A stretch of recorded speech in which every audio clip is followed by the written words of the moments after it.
तो प्रभात बच्चों, आज हम आपकी पाठ्य पुस्तक हिंदी के अध्याय 7 का अध्ययन करेंगे, जिसका शीर्षक है पृथ्वी का स्वर्ग कश्मीर। तो चलिए पाठ को पढ़ते हैं और जानते हैं कश्मीर के विषय में। अध्याय 7, पृथ्वी का स्वर्ग कश्मीर। पाठ परिचय जान लेते हैं। प्रस्तुत पाठ में लेखक ने कश्मीर यात्रा में पड़ने वाले प्रमुख पड़ावों, दर्शनीय स्थलों, प्रकृति के स्वच्छंद एवं प्राकृतिक सौंदर्य का बड़ा ही हृदय स्पर्शी वर्णन किया है। देवताओं के स्वर्ग से भी सुंदर कश्मीर के वर्णन में लेखक ने सहज सरल शब्दों का प्रयोग करते हुए भाषा को साहित्यिक रूप प्रदान किया है। इस यात्रा वृतांत में केवल भौगोलिकता को ही प्रधानता न देकर यत्र तत्र कुटीले प्रसंगों का भी समावेश किया हुआ है।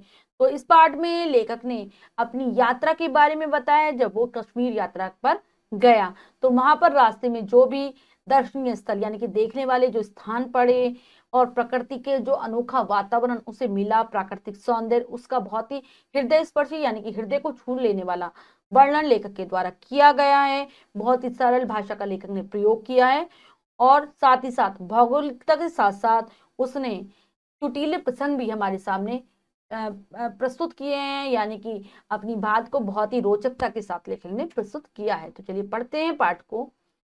मैं अपने बचपन से सुनता चला आ रहा था कि कश्मीर भारत का स्वर्ग है।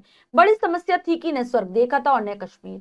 पता कैसे चले कि स्वर्ग कैसा है, यह कश्मीर कैसा है। इसलिए एक दिन कुछ मित्रों के साथ दिल्ली से कश्मीर यात्रा का कार्यक्रम बना बैठा। कार्यक्रम बनाया ही नहीं, चल भी पड़ा। तो लेखक कह रहा है कि हमेशा से उसने यही सुना था कि कश्मीर भारत का स्वर्ग है, लेकिन वो कह रहा है कि स्वर्ग के बारे में मैं जानता कैसे, क्योंकि ना तो मैंने स्वर्ग देखा और ना ही कश्मीर को देखा। तो इसीलिए मैंने अपने मित्रों के साथ दिल्ली से कश्मीर यात्रा का कार्यक्रम बनाया, प्रोग्राम बनाया और वहां चल पड़ा। पहले रेलगाड़ी पठानकोट तक ही जाती थी, लेकिन अब जम्मू तक जाती है। जम्मू का नाम तो आपने सुना होगा। तवी नदी के किनारे ऐसा शहर है जो अपने मंदिरों के लिए मशहूर है। जम्मू का रघुनाथ मंदिर देश भर में मशहूर है। इस मंदिर का गुंबद सोने से जड़ा है और दूर से ही चमकता है। लेकिन यहाँ एक ही मंदिर नहीं है, अनेक मंदिर और अनेक महादेव। एक महादेव पारदर्शी है, स्फटिक के। शायद पूरे भारत में ऐसे दूसरे नहीं है। तो वो बता रहे हैं कि वो रेलगाड़ी से यात्रा कर रहा था। पहले रेलगाड़ी पठानकोट तक जाती थी, लेकिन अब जम्मू तक जाने लगी है। और जम्मू का नाम तो हम सब लोगों ने सुना ही है कहीं ना कहीं, क्योंकि जो जम्मू है वो अपने मंदिरों के लिए प्रसिद्ध है। यहाँ बहुत सारे मंदिर हैं। यहाँ का जो प्रमुख मंदिर है वो है रघुनाथ मंदिर, जिसको सभी लोग, जिसके बारे में कभी ना कभी हमने सुना है। और ये जो मंदिर है, इसका जो गुम्बद है यानी कि जो ऊपर गोल घुमावदार जो चीज होती है मंदिर के ऊपर, उसको गुम्बद कहते हैं।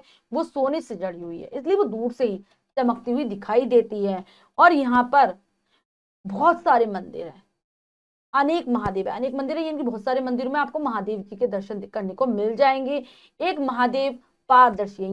यहाँ पर एक जो महादेव जी का मंदिर है, वहां पर जो महादेव जी हैं वो पारदर्शी दिखाई देते हैं, यानी कि उनके आर पार देखा जा सकता है। ये स्फटिक के बने हुए हैं और कहा जाता है कि ऐसा मंदिर पूरे भारत में दूसरा नहीं है। जम्मू गए और वैष्णो देवी ना गए तो लोग कहते हैं कि जीवन अखारत। मेरे साथियों में एक की हिम्मत वैष्णो देवी के नाम से छूटने लगी। कारण यह नहीं था कि वे देवी के दर्शन नहीं करना चाहते थे। असल में देवी तक पहुंचने में जितनी सीढ़ियां चढ़नी पड़ती है उतने में तो अच्छों की हिम्मत टूट जाती। वे बेचारे थोड़े थुल थे। उनकी सेहत का ख्याल करके हम लोगों ने वैष्णो देवी की जगह श्रीनगर और पहलगाम जाना तय किया। तो अगर हम जम्मू जाएं और माता वैष्णो देवी के दर्शन ना करें तो ऐसा लगता है कि हम बिना कारण के ही यात्रा पर निकले हैं। लेकिन मेरे साथ जो मेरे साथी थे, मेरे जो दोस्त थे, उनमें एक मेरे जो साथी थे वो बहुत ही मोटे थे। उनका माता के दर्शन का नाम सुनते ही वो घबराने लगे, क्योंकि इसका कारण ये नहीं था कि वो माता के दर्शन नहीं करना चाहते, बल्कि ये था कि वो मोटे थे, उनसे चढ़ा नहीं जाता बहुत सारी सीढ़ियों पर। इसीलिए हमने भी सोचा, उनकी सेहत के बारे में सोचकर हम वैष्णो देवी नहीं गए, श्रीनगर और पहलगाम की तरफ गए। जम्मू के सुबह बसें चली और पूरा दिन चली। जम्मू के बाद ही पहाड़ों का सिलसिला शुरू हुआ। पहले छोटे, फिर बड़े और फिर बहुत बड़े। बटोट के पास एक चोटी पर बस रुकी। लाल छतों वाली बंगले हरियाली के बीच बड़े खूबसूरत लग रहे थे। वो कह रहे हैं कि हमारी जो बसें थी वो सुबह के समय चलती और पूरा दिन चलती रही। लगातार पहाड़ आ रहे थे, छोटे बड़े, उनसे बड़े बहुत सारे। फिर बटोट एक जगह है, उसके पास एक चोटी पड़ती है, उस पर हमारी बस जाकर रुकी। वहां पर चारों तरफ में लाल छतों वाले बंगले दिखाई दे रहे थे, जो कि बहुत सुंदर लग रहे थे। और जब हमने उसके बारे में जानना चाहा तो पता चला, नाम पूछा तो पता चला पटनी टॉप है। वहां से चले तो उतराई शुरू हो गई। हम चले थे ऊंचे चढ़ने, लेकिन उतरने लगे तो उतरते ही चले गए, तो वो पटनी टॉप पर पहुंच गए थे। और जैसे ही पटनी टॉप की चोटी पर पहुंचे, उसके बाद उतराई आने लगी। वो कह रहे कि हम चढ़ रहे थे पहले, अब लेकिन उतरते ही जा रहे थे। पहले चढ़ाई और फिर उतराई। ये पहाड़ थे बड़े घसकीले। यहाँ यही घसकीले पहाड़ बरसात में घसक कर रास्ता जाम कर देते हैं। सारा रास्ता ही बंद हो जाता है। बड़े बड़े बुलडोजर रास्ते का घसका पहाड़ और चट्टाने हटाते हैं। तब कहीं मार्ग खुलता है। बरसात में ऐसे अक्सर हो जाता है। तो जो वहां के जो पहाड़ दिखाई दे रहे थे, लेकिन कह रहे हैं कि वो घसकीले थे, यानी कि खिसकने वाले वो पहाड़ थे। और जब बरसात होती है तो घिसक कर जाते हैं और रास्ते को बंद कर देते हैं। और फिर बड़े बड़े बुलडोजरों से रास्ता साफ करवाया जाता है। तभी आप आगे पीछे कहीं जा सकते हैं। राम राम करते रामबन आ गया था। फिर जो चढ़ाई शुरू हुई तो बस को भी चक्कर आने लगे। यानी रास्ता इतना टेढ़ा मेढ़ा कि मोड़ों की गिनती करना मुश्किल हो गया। कोई गिने भी तो कितना, हर 50 गज पर एक मोड़। करते करते हम उस ऊंचे इलाके में पहुंच गए जहां जवाहर सुरंग बनाई गई है। बनिहाल दर्रे पर उस सुरंग के बनने से पहले उस पहाड़ को चढ़कर ही पहाड़ पार करना पड़ता था। कह रहे हैं कि हम राम राम करते हुए आगे बढ़ रहे थे, फिर राम बन आ जाता है। और चढ़ाई ऐसी थी कि बस को भी ऐसा लग रहा था कि बस को भी चक्कर आ जाएंगे। हर थोड़ी थोड़ी दूर पर टेढ़ा मेढ़ा रास्ता था और हर थोड़ी थोड़ी दूर पर मोड़ आ रहा था।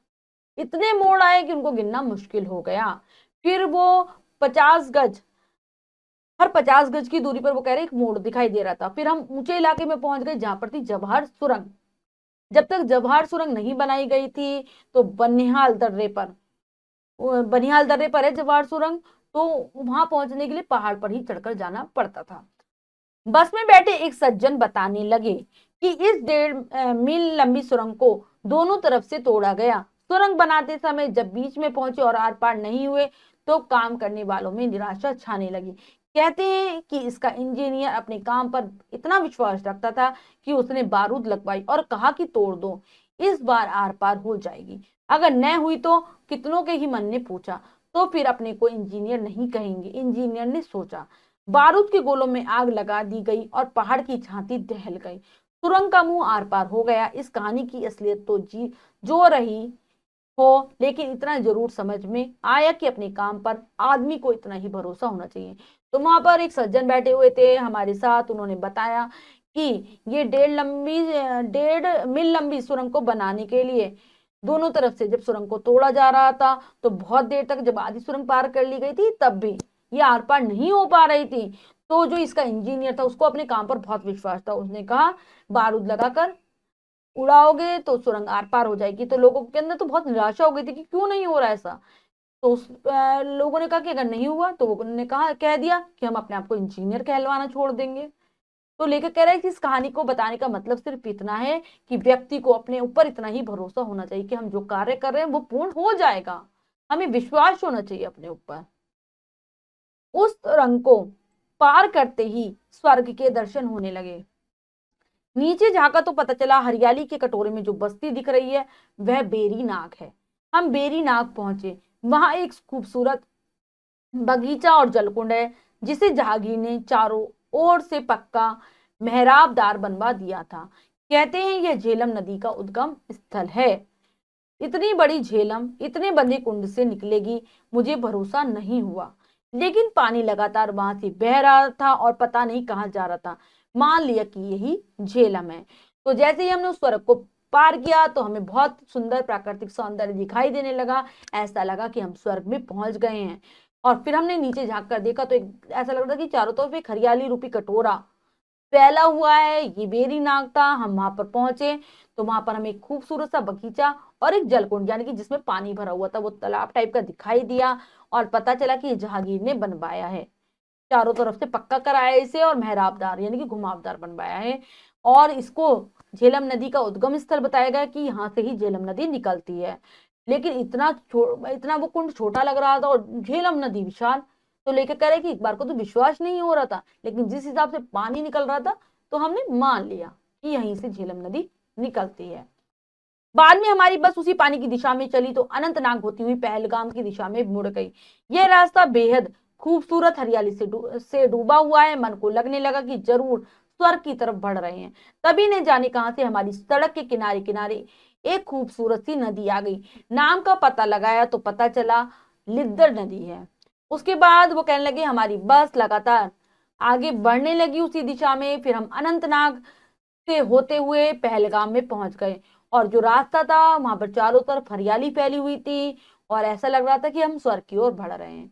तभी हमें सड़क के किनारे एक बहुत सुंदर सी नदी दिखाई दी गई जो कि थी लिद्दर नदी। उस नदी के किनारे किनारे पहलगाम आ गए और सच बताऊं पहलगाम आने पर लगा कि स्वर्ग में आ गए हैं। छोटा सा बाजार, सड़क के दोनों ओर की दुकानें, सड़क के नीचे लिद्दर नदी का लगातार हाहाकार। मैंने इतनी खूबसूरत नदी अपनी याद में कभी नहीं देखी।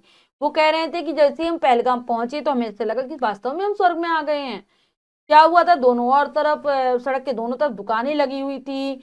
नीचे से लिद्दर नदी बहती हुई दिखाई दे रही थी। ऐसी नदी लेखकों ने अपने जीवन में कभी नहीं देखी थी।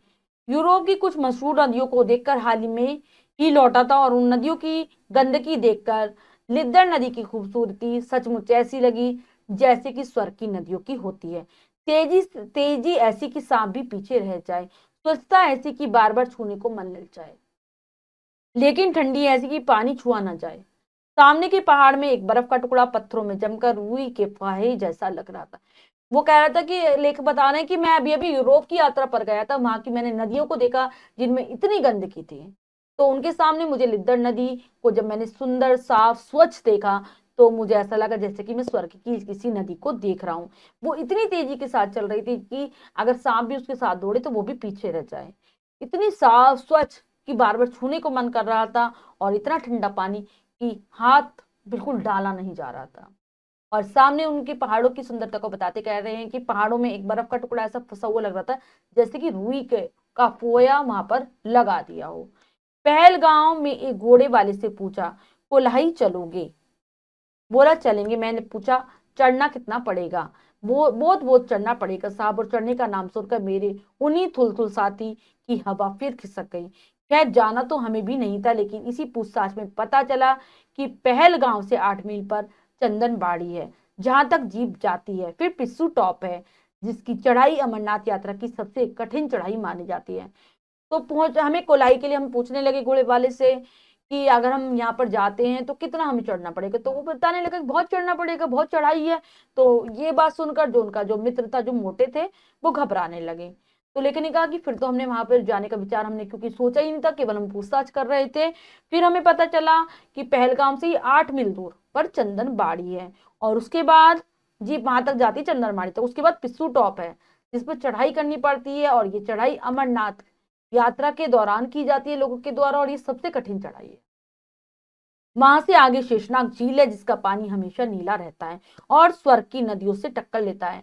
उसके बाद अगर हम वहां जाएंगे तो उसके बाद हमें शेषनाग झील देखने को मिलेगी जिसके पानी के बारे में बताया गया कि वो नीला है और ऐसा लगता है कि वो स्वर्ग की नदी का पानी हो, वो स्वर्ग की नदियों को टक्कर देता है, उनके मुकाबले का पानी है। शेषनाग झील के आगे अमरनाथ गुफा है जहां रक्षाबंधन पर लोग बाबा अमरनाथ के दर्शन करने के लिए देश विदेश से आते हैं। ये बाबा अमरनाथ बर्फ के बने हुए हैं जो चांद के घटने बटने के हिसाब से घटते बढ़ते हैं। अमरनाथ के आगे लद्दाख की सीमाएं हैं। तो उसके बाद पता चला कि शेषनाग झील जब हम पार कर लेंगे तो अमरनाथ जी की बाबा अमरनाथ जी की गुफा आएगी जिसके दर्शन करने के लिए लोग बहुत दूर दूर से आते हैं, देश और विदेश से आते हैं। और जो अमरनाथ जी हैं वो बर्फ के बने हुए हैं। जिस प्रकार से चांद घटता बढ़ता है उसी प्रकार से उनकी जो गुफा में शिवलिंग है वो भी घटता और बढ़ता है। अमरनाथ के आगे लद्दाख शुरू हो जाता है। तय किया कि अब श्रीनगर चला जाए। बस में बैठे कि श्रीनगर हाजिर। पहुंचे भी नहीं थे कि मन ललकने लगा श्रीनगर घूमने का। एक सज्जन से पूछा डल झील कहाँ है। उन्होंने रास्ता बता दिया और हम उत्साह में डूबे हुए डल झील के किनारे आ गए। असल में श्रीनगर झीलों और झेलम का मिला जुला शहर है। तो वो कहते हैं कि फिर उसके बाद हमने सोचा कि श्रीनगर जाते हैं। बस थोड़ी सी दूर पर श्रीनगर बहुत जल्दी आ गया और पहुंच से ही हमारा मन वहां पर घूमने का करने लगा। एक से पूछा डल झील के बारे में, उसने रास्ता बता दिया। हम डल झील पर आ गए। और ऐसा लग रहा था कि श्रीनगर जो है, मतलब पता चला हमें श्रीनगर झीलों का और झेलम का मिला जुला शहर है। आप चाहें तो शिकारी में बैठकर श्रीनगर का काफी बड़ा हिस्सा पानी में घूम सकते हैं। डल का मजा बिना शिकारे में चढ़े नहीं आता। सो साहब एक शिकारा किया गया और मजा चप्पुओं की छप के साथ ही आने लगा। आप नाव में बैठे रहिए और नाव में लगी दुकानें आपके पास से गुजरती जाएंगी। फूल, केसर, कश्मीरी रेशम की काम की चीजें इन नावों पर मिलती हैं। एक साथी केसर पर मुग्ध थे, सबको केसर खरीदवाने में लग गए। तो वो कहने लगे कि अगर हम शिकारे पर नहीं बैठे श्रीनगर जाकर तो हम डल झील को अच्छी तरह नहीं घूम पाएंगे, क्योंकि आधे से ज्यादा सफर हम डल झील का शिकारे पर बैठकर ही कर सकते हैं। अगर हम शिकारे में, फिर हमने शिकारा किया, उस पर बैठकर पानी में आवाज आ रही थी जो चप्पुओं की, वो बहुत अच्छी लग रही थी। हमारे पास से बहुत सारी नौकाएं गुजर रही थी जो कि बिल्कुल दुकान की तरह सजाई हुई थी। उनमें फूल मिल रहे थे, केसर और कश्मीरी रेशम के काम के कपड़े थे। आप कुछ भी वहां से आराम से खरीद सकते हैं। मेरे एक मित्र को लेकर कह रहे हैं, उनको केसर बहुत पसंद था तो उन्होंने सबको केसर खरीदवाया। डल के ही किनारे ऊंची पहाड़ी पर शंकराचार्य का मंदिर भी है। वहां हम लोग टैक्सी से गए और फिर वही टैक्सी हमें निषाद बाग ले गई। फिर डल के पास ही जो किनारे पर ऊंची पहाड़ी पड़ती है, वहां पर शंकराचार्य का मंदिर था। वहां पर जो लेखक है वो टैक्सी से जाता है और फिर उसी टैक्सी से निषाद बाग जाता है। निषाद बाग डल के किनारे चबूतरे जैसे बगीचों पर सीढ़ी दर सीढ़ी ऊपर चढ़ता हुआ एक खूबसूरत बाग है। बाग के सबसे ऊपर हिस्से में खड़े होकर डल की तरफ देखिए तो ऐसा लगता है मानो एक खूबसूरत स्त्री एक खूबसूरत आईने में अपना चेहरा झांक रही है। डल के पश्चिम में निषाद के सामने नसीम बाग है, जिसको सम्राट अकबर ने लगवाया था। उसे ठंडी हवाओं का बाग जानकर सही ढंग से समझा जा सकता है। तो वो कह रहे हैं कि जब हम निषाद बाग पहुंचे तो निषाद बाग डल के किनारे पर ही ऐसा है जैसे चबूतरे पर सीढ़ियां सीढ़ियां लगाकर वो ऊपर बाग की तरफ जाता हुआ एक बहुत सुंदर बाग है। और अगर हम बाग के सबसे ऊपरी हिस्से में पहुंच जाओ और फिर डल नदी को देखें तो वो इतनी सुंदर दिखाई देती है जैसे कि एक स्त्री हो। स्त्री से उपमा दे रहे हैं और वो अपने आईने में खड़े होकर अपने आप को निहार रही है।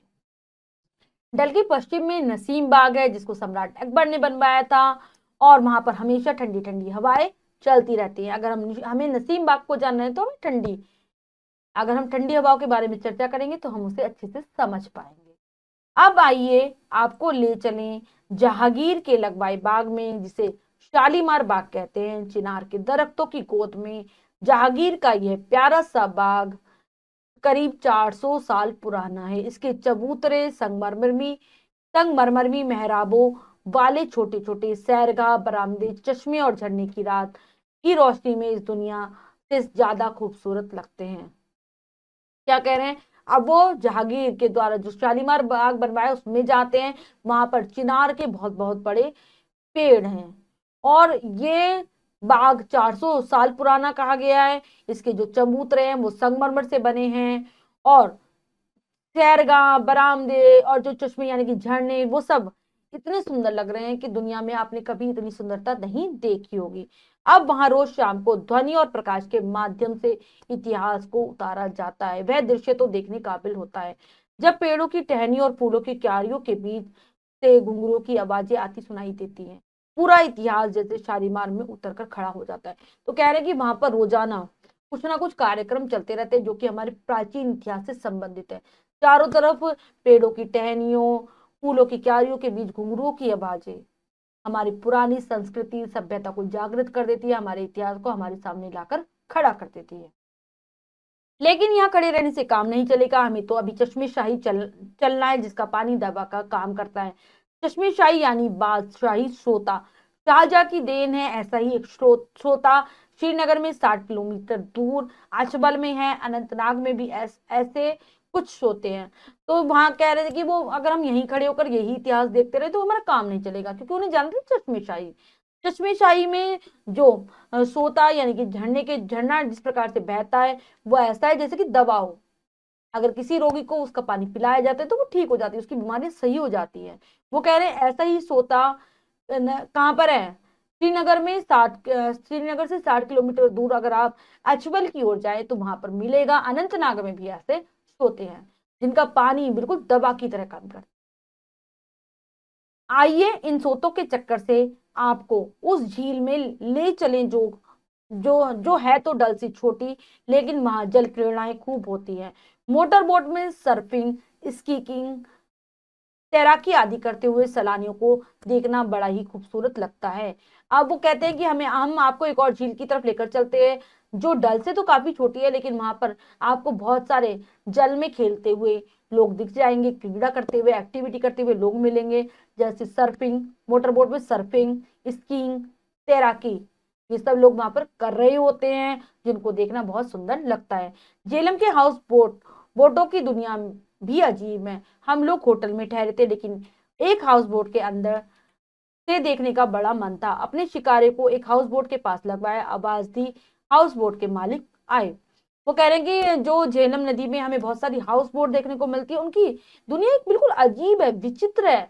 हम लोग होटल में तो ठहरे हुए थे, लेकिन हम हाउस बोट को अंदर से देखना चाहते थे, इसीलिए हम अपना हाउस बोट के पास अपना शिकारा लेकर गए और हाउस बोट के मालिक को बुलाने लगे।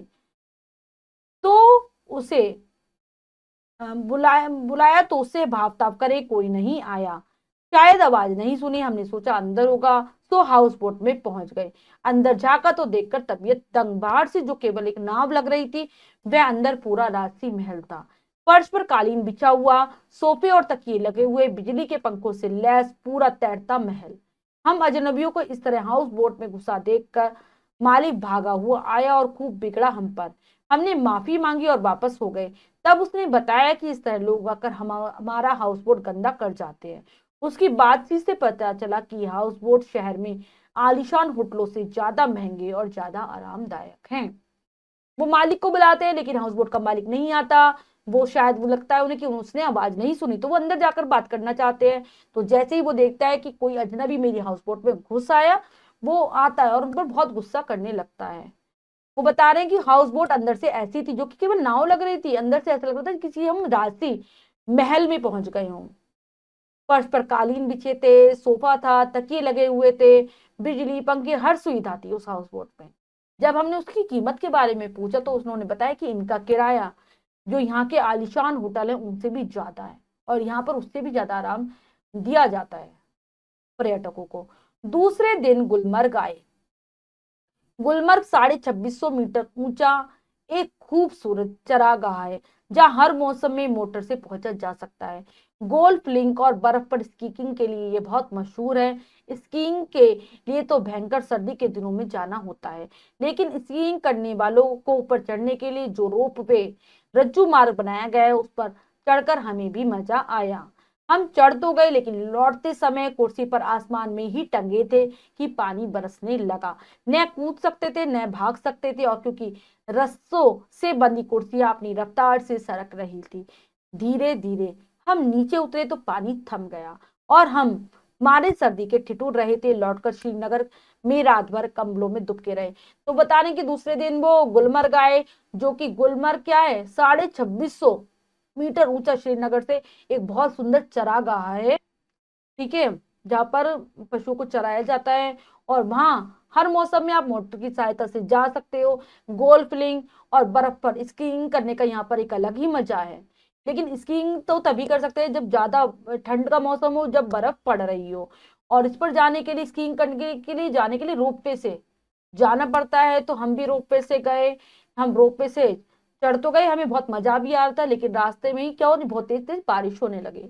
हम जल्दी से उतर कर भी नहीं आ सकते थे, क्योंकि वो अपनी गति से चलता है रोप पे तो।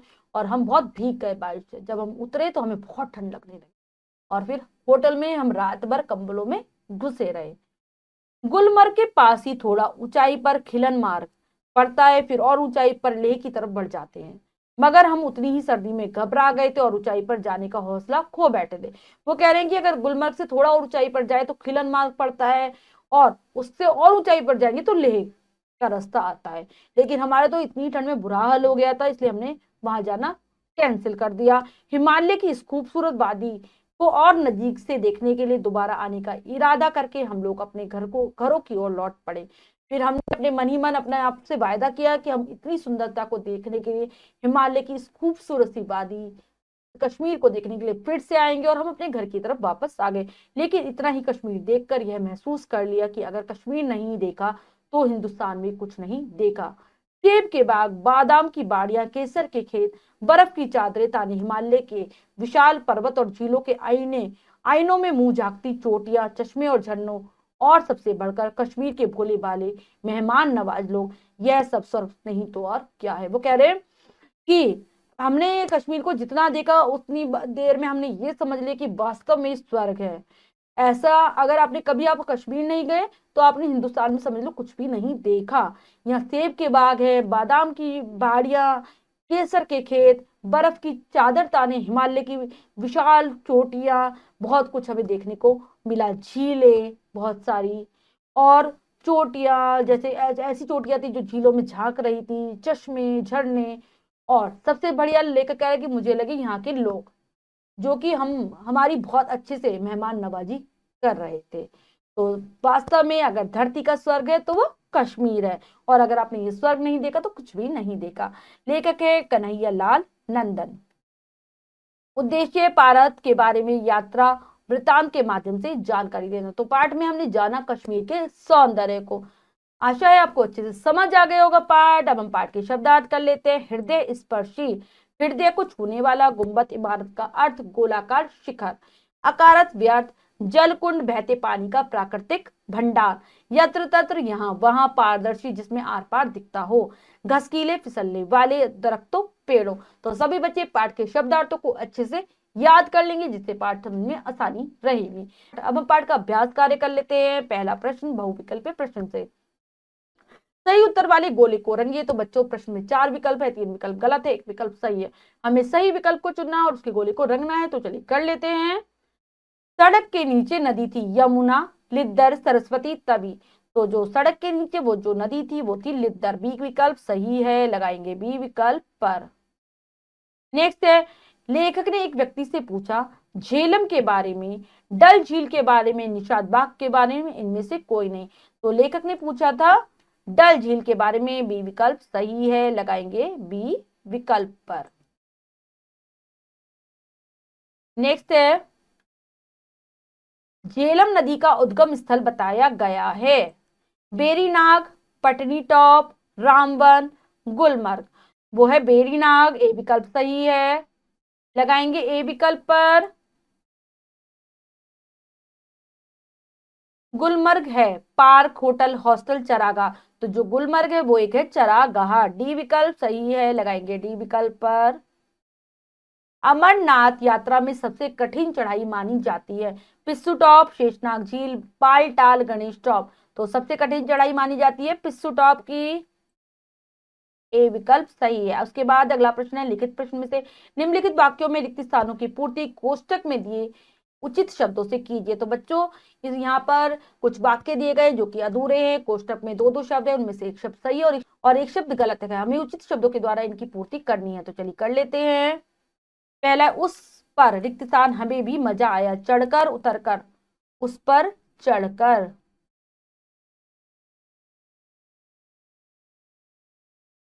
नेक्स्ट पढ़ेंगे, शेषनाग झील के आगे रिक्त स्थान गुफा है, विश्वनाथ, अमरनाथ। तो अमरनाथ, शेषनाग झील के आगे अमरनाथ गुफा है। रिक्त स्थान में भी कुछ ऐसे सोते हैं, अनंतनाग। क्या आ जाएगा, अनंत